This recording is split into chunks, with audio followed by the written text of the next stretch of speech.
Hello everyone. आज के दिन में हम जितने भी एपीआईज हम यूज करने वाले अपने अपने प्रोजेक्ट में उसको हम थोड़ा एक्सप्लोर करते हैं कि कैसे यूज करते हैं। उससे पहले आपको क्या करना है, ये वाले जो स्क्रीन पे वीडियो देख रहा हो चाहे डिस्क्रिप्शन में डाल दूंगा, वो आपको सबसे पहले जाके इस वीडियो को कंप्लीट करना है। फिर कंप्लीट करने के बाद इस वाले प्रोजेक्ट में आना है। नहीं तो हम क्या यहाँ पे क्या करेंगे क्या नहीं करेंगे आपको कुछ समझ में नहीं आएगा। ठीक है, तो सबसे पहले जाके ये वाला वीडियो देख लो, फिर इधर आना है आपको। तो चलो बढ़ते हैं आगे, एक्सप्लोर करते हैं थोड़ा। तो मैं यहाँ पे गूगल क्रोम पे गया और क्रोम पे जाने के बाद ये हमारे मैं URL ले दावा github.com/codersangam/techblog, जो हमारे पास ये लारावेल का प्रोजेक्ट है बैकएंड में। इसे नीचे जाओगे ना, थोड़ा नीचे स्क्रॉल डाउन करोगे तो यहाँ पे आपको एपीआई सेक्शन देखने को मिल जाएगा। यहाँ पे जैसे एपीआई सेक्शन देखोगे हमारे पास यहाँ पे बोल रहा है कि डोमेन है /API और लोकल होस्ट /API। आप कौन सा भी यूज़ कर सकते हो। आपको अगर आपको इस प्रोजेक्ट यूज़ करना है तो डायरेक्टली इसको डाउनलोड करके जो भी प्रोसेस है यहाँ पे पहले से मैं लिख चुका हूँ डॉक्यूमेंटेशन में, तो आराम से ये पढ़ के ना प्रोसेस को फॉलो कर सकते हो। ठीक है, तो अगर आप लोग को झंझट नहीं चाहिए तो आप लोग डायरेक्टली क्या करते हैं, ये वाले जो लिंक है यहाँ पे, ये वाले जो लिंक यहाँ पे दिख रहा है, ये वाले techblog.codersangam.com, इसको क्लिक मत ही ये वाले खुल जाएगा। ठीक है, तो यहाँ से आप लॉगिन रजिस्टर भी कर सकते हो और जितना भी पोस्ट है यहाँ पे जैसे लॉगिन करके चाहे रजिस्टर करके एडमिन पैनल पे जाओगे और वहाँ पे पोस्ट करोगे तो सेम यहाँ पे पोस्ट आ जाएगा। तो चलो इसको थोड़ा एक्सप्लोर करते हैं एपीआई के थ्रू। मैं यहाँ पे फ्रंट एंड के थ्रू भी नहीं करूँगा, डायरेक्टली मैं एपीआई के थ्रू करूँगा। फ्रंट एंड के थ्रू आपको जाके रजिस्टर पे क्लिक मारना है, यहाँ पे नेम ईमेल और पासवर्ड देना है, कंफर्म पासवर्ड, फिर टिक लगा के रजिस्टर करना है। सिंपल सी चीज़ है, कोई बड़ी बात नहीं है। तो चलो इस थोड़ा एपीआई की तरफ चलते हैं। तो यहाँ पे देखो कि मैंने जैसे अब नीचे होगा यहाँ पे मैंने बोल दिया कि ये users panel and point URLs है और these URLs does not need any tokens. ध्यान दो इस चीज़ को, यहाँ पे मैंने बोल दिया कि दीज यूआरएल्स जो नीचे वाली यूआरएल्स है उसको टोकन की ज़रूरत नहीं है। इसका मतलब क्या है? इसका मतलब ये है कि जो भी यूआरएल यहाँ पे मैं दे रहा हूँ जैसे /पोस्ट है और ये गेट रिक्वेस्ट है, इसको ये क्या करेगा, फेच ऑल पोस्ट, जितने भी पोस्ट है उसको फेच कर देगा। पर इसके लिए टोकन नहीं चाहिए। ठीक है, टोकन मतलब एक समझ लो कि क्या एक की तरह, ठीक है, चाबी की तरह। मतलब इस चीज़ को खोलने के लिए आपको चाबी की ज़रूरत नहीं पड़ेगा। डायरेक्टली आप इसको /पोस्ट करोगे तो ऑटोमेटिक ये जितने भी पोस्ट हमारा क्या होगा उसको दे देगा। रिस्पॉन्स में रिक्वेस्ट हम ये भेजेंगे और रिस्पॉन्स में हमें सारे के सारे डिटेल्स हैं यहाँ पे मिल जाएगा। तो इसको चेक करते हैं कि होगा या नहीं होगा। तो यहाँ पे मैं गया यहाँ पे डायरेक्टली और techblog /codersangam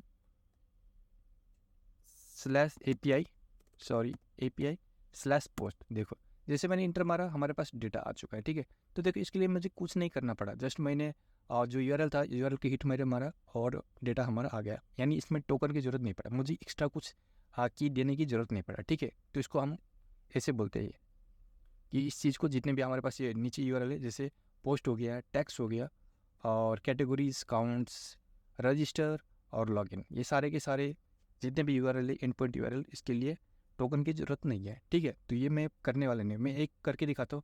जैसे मैंने रजिस्टर करके कर चुका हूँ पहले से और मैं डायरेक्टली लॉगिन करके देता हूँ। ठीक है, और आप लोग को रजिस्टर करना है तो रजिस्टर एपीआई के थ्रू रजिस्टर भी कर सकते हो। और आप लोग को टेंशन लेने की ज़रूरत नहीं है, मैं पोस्टमैन में आप लोग को डिस्क्रिप्शन में डाल दूंगा ये कलेक्शन और इन्वायरमेंट, तो आप लोग इसको सेटअप करना है। ठीक है, तो वो वाले वीडियो देखोगे तो आप समझ में आ जाएगा कि कलेक्शन इन्वायरमेंट क्या है और कैसे सेटअप करना है इसको। तो कलेक्शन यहाँ पे है और मैं गया कहाँ पे, रजिस्टर पे, और यहाँ पे लॉगिन है। अभी देखो यहाँ पे रजिस्टर है, लॉगिन है, तो इन दोनों के लिए क्या चाहिए, टोकन नहीं चाहिए। ठीक है, टोकन नहीं चाहिए। किसके लिए टोकन चाहिए? यूज़र पोस्ट के लिए। अगर मैं यहाँ पे जूम करके दिखाऊँ तो आपके यूज़र पोस्ट है, वो यूज़र -POSTS, उसके लिए टोकन चाहिए। तो टोकन मैं यहाँ पे बोल दिया हूँ, देखो ये लॉगिन तक नहीं चाहिए। फिर यहाँ से यहाँ तक है जितने भी यूआरएल है हमारे पास एंड पॉइंट यूआरएल, उसके लिए क्या चाहिए यहाँ पे मैंने बोल दिया हूँ, this URL needs token to get all data, और यूज़र पोस्ट यहाँ पे है। ठीक है, और ये क्या है, गेट रिक्वेस्ट। तो अगर आपको यूज़र का पोस्ट, जो यूज़र है उसने जो भी पोस्ट किया है, जो ऊपर का पोस्ट था /पोस्ट था, वो क्या करेगा, जितने भी पोस्ट है आपका प्रोजेक्ट में सारे के सारे फेच करेगा। पर ये यूज़र पोस्ट क्या फेच करेगा, सिर्फ वो यूज़र का, जो यूज़र है जो लॉग्ड इन है उसी यूज़र का पोस्ट वो फेच करके देखेगा। ठीक है, तो ये वाले जो यूआरएल है वो सिर्फ वही डिटेल्स देगा, उसी यूज़र का डिटेल्स देगा जितना उसने पोस्ट किया हुआ है। तो चलो इसको एक्सप्लोर करते हैं थोड़ा। आपको रजिस्टर करने के लिए /रजिस्टर भी यूज़ कर सकते हो। और ये लॉगिन हो गया। और अगर मैं आपको इन्वायरमेंट दिखाऊं तो इन्वायरमेंट मैंने पहले से यहाँ पे सेट करके रख चुका हूँ। देखो यहाँ पे ये मेन यूआरएल हो गया और यहाँ पे https:/techblog.codersangam.com/API/ भी मैंने यहाँ पे रख चुका हूँ। ठीक है, अगर मैंने यहाँ पे / रख दिया हो मतलब मुझे बाकी वाले जो एंड पॉइंट यूआरएल है वहाँ पे यहाँ पे / रखने की ज़रूरत नहीं है। अगर आपने वहाँ पे नहीं रखा है तो आपके सारे जितने भी सारे इन पॉइंट यूआरएल है, सारे के सारे में क्या करना पड़ेगा, आपको स्लैश लगाना पड़ेगा। पर हमारे पास नहीं है, ठीक है, क्योंकि मैंने वहाँ पे लगा दिया हो, तो लगाने की ज़रूरत नहीं है। अभी देखो जैसे मैं लॉगिन करूँगा, लॉगिन पे मैंने स्लैश लॉगिन डाला और ये कौन सा रिक्वेस्ट है, तो अगर मैं यहाँ पे ऊपर लेके जाऊँ आपको थोड़ा, यहाँ पे तो क्या है, पोस्ट रिक्वेस्ट है, और इसको क्या क्या चाहिए, बॉडी में ईमेल और पासवर्ड चाहिए। तो मैंने सेम वही चीज़ किया हूँ, यहाँ पे मैंने लॉगिन डाला यहाँ पे, और फॉर्म डाटा में ईमेल और पासवर्ड डाला, और ईमेल पासवर्ड मेरा admin@admin.com है, और पासवर्ड 12345678। अब जैसे मैं यहाँ पे देखो सेंड में क्लिक मारा, अब ये क्या हुआ, रिक्वेस्ट किया, ठीक है, रिक्वेस्ट किया और ये आया हमें रिस्पॉन्स में, ठीक है। फिर से मैं एक बार क्लिक मारूंगा, देखो यहाँ पे सेंडिंग रिक्वेस्ट, और ये आया क्या, रिजल्ट रिस्पॉन्स में। तो जैसे हम इसको क्लिक मारेंगे, रिक्वेस्ट जाएगा सर्वर को, सर्वर मतलब यहाँ पे, ठीक है, ये वेबसाइट जहाँ पे ये होस्ट हुआ है, यहाँ पे जाएगा और ये रिजल्ट भेज देगा ऐसे, ठीक है। तो इसको हम क्या बोलेंगे, रिस्पॉन्स बोलेंगे। जैसे मैंने हिट मारा, हो गया रिक्वेस्ट, रिक्वेस्ट मैंने भेजा सर्वर को, और सर्वर ने क्या किया, मुझे रिजल्ट दिया, ठीक है, इसको रिस्पॉन्स बोलेंगे।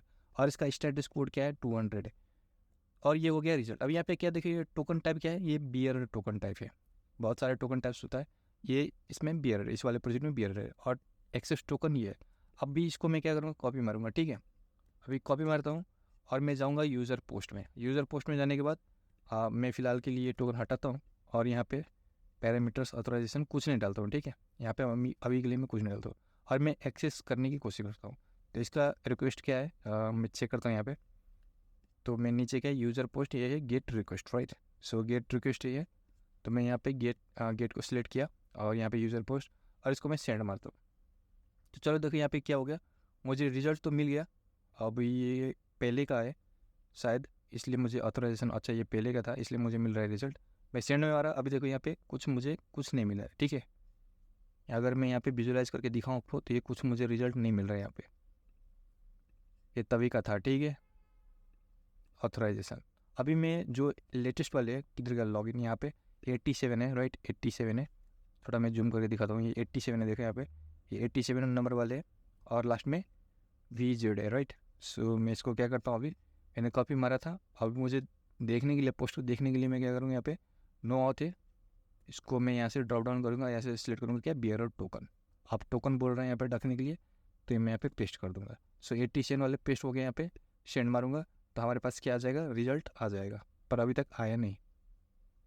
तो एक बार चेक करते हैं क्यों नहीं आया। हेडर्स हो गया, ऑथराइजेशन हो गया, प्रीटी, ओके। सो विजुअलाइजेशन में नहीं था, सॉरी, यहाँ पे प्रीव्यू और चाहे रॉ चाहे प्रीटी, तो यहाँ पे हमारे पास रिजल्ट यहाँ पे आ चुका है, राइट। सो ऐसे भी कर सकते हैं हम, ऑथराइजेशन में जाकर डायरेक्टली बियर और टोकन सेलेक्ट करके यहाँ पे हम टोकन दे सकते हैं, ऐसे भी कर सकते हैं। नहीं तो ये ऊपर वाले जो हेडर्स हैं ना, हेडर टैब, यहाँ पे भी जाके क्या कर सकते हैं, इसको टिक लगा के, आपको ये पहले टाइप नहीं रहेगा, तो आपको यहाँ से सिलेक्ट करना पड़ेगा इसे ऑथराइजेशन करके, और ऑथराइजेशन के अंदर यहाँ पे आपको मैनुअली पहले बियर लिखना पड़ेगा, और स्पेस देके फिर आपका जो टोकन है उसको पेस्ट मारना पड़ेगा, और फिर जैसे सेंड मारोगे तो हमारे पास रिजल्ट आ जाएगा, ठीक है। तो ये रिजल्ट देखो यूज़र का पोस्ट है, राइट। सो ये अगर मैं इसको कोलैप्स कर दूँ, यहाँ पे कोलैप्स कर दूँ, तो यहाँ पे देखो पहले यूज़र का डिटेल्स है, और ये जितने भी पोस्ट आएगा लिस्ट में, ये सारे सारे ये यूज़र का पोस्ट है, ठीक है, ये यहाँ पे ये यूज़र का पोस्ट है।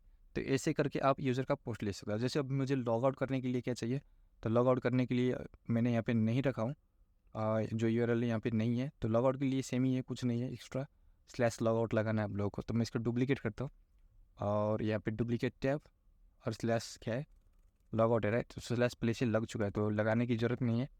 लॉग आउट चेक करता हूँ कलेक्शन में है कि नहीं, सो कलेक्शन में नहीं है, कोई बात नहीं, मैं इसको सेव कर लेता हूँ। ये लॉग आउट हो चुका है, इसको रीनेम कर देता हूँ,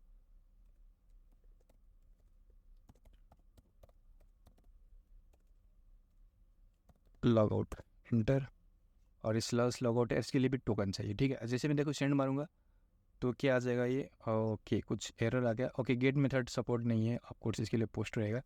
सो सेंड जैसे मैंने मारा, तो यहाँ पे देखो मैसेज आ गया हमारे पास, you have successfully logged out and the token was successfully deleted, okay.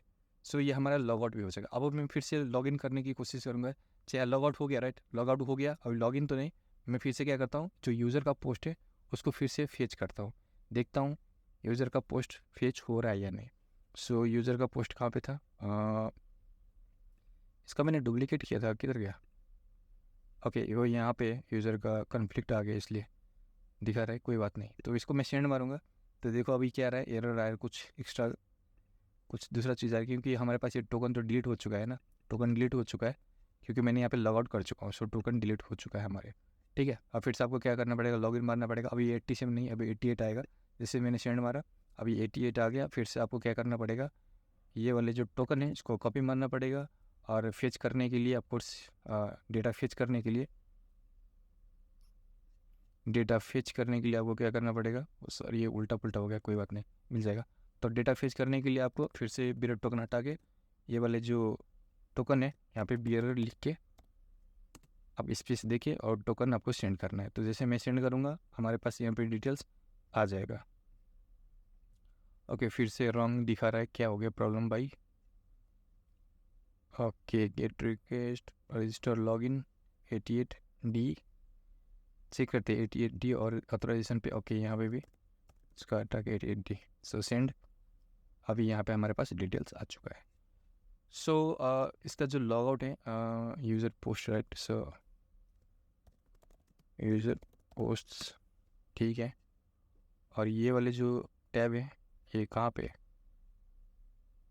जिसको save as a new request करता हूँ, और एंटी लॉग रहेगा log out, LOGOUT log out, tech blog ही रहेगा, सेव। हाँ, तो यहाँ पे नीचे आ चुका है पोस्ट रिक्वेस्ट, ठीक है।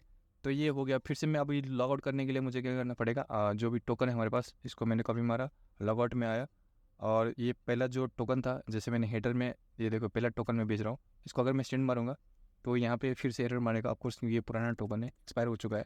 इसको मैंने पेस्ट मारा, और ऑथराइजेशन यहाँ पे भी दूसरा था पुराना, तो इसको मैंने जाके यहाँ पे रख दिया, ठीक है। अगर आप चाहो तो यहाँ से भी कर सकते हो, ऑथराइजेशन से भी कर सकते हो, या हेडर से भी कर सकते हो। अगर मैं हेडर का भी यहाँ पे हटा दूंगा, सिर्फ मैं ऑथराइजेशन डालूंगा और बेयर टोकन है, और यहाँ पे मैंने टोकन, जैसे मैं सेंड को क्लिक मारा तो यहाँ पे हमारे पास मैसेज आ गया कि सक्सेसफुली लॉग्ड आउट। तो जितने भी प्रोसेस है ना, बाकी चीज़ है ना, जैसे एड पोस्ट करना है, एड टैग करना है, हेड कैटेगरीज अपडेट करना है, कैटेगरीज को, चाहे आप टैक्स को अपडेट करना है, तो सारे के सारे की चीज़ करने के लिए आपको क्या चाहिए, टोकन चाहिए, राइट। सो टोकन आपको भेजना ही पड़ेगा कंपल्सरीली। और बाकी रजिस्टर हो गया, लॉगिन हो गया, उन सब के लिए टोकन्स नहीं चाहिए। तो आज के वीडियो में मैं बस हमने इतना एक्सप्लोर किया कि कैसे काम करता है, कैसे काम नहीं करता है। और दूसरा बात ये है कि जितने भी ये टोकन आएगा ना, उनको क्या करना पड़ेगा, हमने एक पैकेज यूज़ किया है जिसका नाम है शेयर्ड प्रेफरेंसेस। तो शेयर्ड प्रेफरेंसेस यूज़ करेंगे और इस टोकन को सेव करेंगे, और जब टोकन किसके लिए चाहिए, जैसे एक टैक्स टोकन चाहिए, तभी हम फेच कराएंगे। तो शेयर्ड प्रेफरेंसेस का काम यही है। तो वो प्रोजेक्ट में देखेंगे, उसके लिए टेंशन लेने की ज़रूरत नहीं है। तो आज के वीडियो में हमने जितने भी हमारे पास APIs था, उसको एक दो करके हमने चेक किया। बाकी जो APIs है वो हम प्रोजेक्ट करते करते देखेंगे। तो चलो मिलते हैं अगले वीडियो में, तब तक के लिए बाय।